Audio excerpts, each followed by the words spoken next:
गाजीपुर गांव में हर साल दशहरे पर लगने वाले मेले में अच्छी खासी भीड़ रहती थी। साल में लगने वाले इस मेले का सभी गांव वालों को बड़ी बेसब्री से इंतजार रहता था। ठीक उसी तरह रमेश और उमा को भी इस मेले का इंतजार रहता था। उस रात भी दोनों देर रात तक खिलौने बना रहे थे। हम गरीबों के लिए तो ये नवरात्रि और दशहरा में लगने वाला मेला किसी अवसर से कम नहीं होता।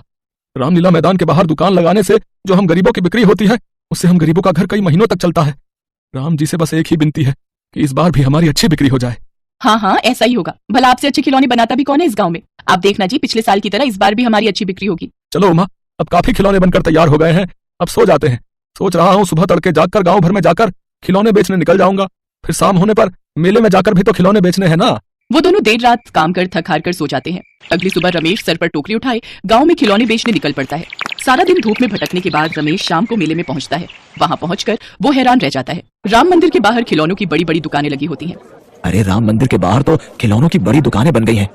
कोने में बैठ जाता हूँ, कोई ना कोई ग्राहक तो खरीद ही लेगा। ओए, यहाँ से अपना टोकरा उठा और कहीं और जाकर बैठ। अब यहाँ पर बड़ी दुकानें लगेंगी, तुम यहाँ मंदिर के बाहर बैठकर नहीं बेच सकते। ये जगह खाली करो, यहाँ कोई भी खिलौने वाला नहीं बैठेगा। पिछले कुछ सालों से तो हम मंदिर के बाहर ही बैठकर अपने खिलौने बेचते हैं। अरे पहले बेचता होगा, अब नहीं। अब हम इन दुकानों का किराया देते हैं, इसलिए मंदिर के बाहर तुम नहीं बेच सकते। जगह खाली करो, यहाँ कोई भी खिलौने वाला नहीं बैठेगा। सारे खिलौने वाले इधर उधर चले गए। रमेश चिंता में पड़ गया। रमेश चिंता में था, इसलिए उसे सड़क पर आती हुई गाड़ी नजर नहीं आई और वो जोर से गाड़ी से टकरा गया। डर के मारे गाड़ी वाला वहां से भाग गया और रमेश के सिर से खून बहने लगा।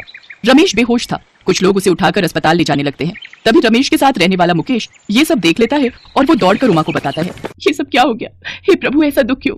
पता नहीं उमा, परेशानी में दिमाग था, इसी कारण सामने से आती गाड़ी नजर नहीं आई। त्योहार के दिन चल रहे हैं, ऊपर से ये चोट आ गई।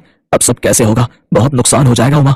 आप चिंता मत करो, मैं खिलौने बेचने चली जाऊंगी। डॉक्टर आपको शाम तक छुट्टी दे देंगे, फिर आप घर पर आराम करना। अगले दिन उमा खिलौने बेचने निकलती है।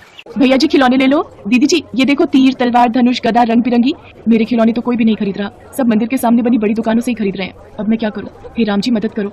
उमा भगवान राम को मन ही मन याद कर रही थी और उसकी प्रार्थना स्वर्ग में राम दरबार में पहुंची। प्रभु, आपकी भक्त की करुण पुकार से मन विचलित हो रहा है, अपने भक्त के दुख को दूर कीजिए। हनुमान, इसी समय पृथ्वी लोक पर जाओ और उमा के दुखों का निवारण करो। जो आज्ञा प्रभु। जय श्री राम। तुझे थोड़ी देर पहले हमने कहा था अपने टोकरे को उठाकर कहीं और बैठ, मंदिर के बाहर बैठने की जरूरत नहीं है, तो फिर यहीं उठकर आ जाती है। भैया जी मुझे थोड़े से खिलौने बेचने दो, मेरे पति की तबीयत ठीक नहीं है, मुझे पैसों की बहुत जरूरत है। अरे तुझे पैसों की जरूरत है तो क्या मैं अपनी दुकान की कमाई बंद कर दूं? चल जा यहाँ से। उमा के पास घर लौटने के सिवा कोई और चारा नहीं था। शाम भी हो चली थी। उमा सोच में घर जा ही रही थी कि तभी उसके पास एक लड़का आता है। जरा रुको तो, मुझे खिलौने खरीदने हैं। अरे भैया यहाँ हमारी दुकान से खरीद लो, बहुत बढ़िया बढ़िया दशहरे के खिलौने मिल जाएंगे। उससे क्या लेते हो? वो तो थोड़े बहुत टोकरे में लेकर घूम रही है। अरे नहीं भैया, मुझे इनसे खिलौने खरीदने हैं। कितने खिलौने चाहिए आप बता दो, मैं निकाल देती हूँ। मुझे तो 50 गदा चाहिए, 50 तलवारें और जितने भी खिलौने हैं सब 50-50 दे दो, और बाकी और भी ऑर्डर है। इतने तो मेरे पास हैं भी नहीं।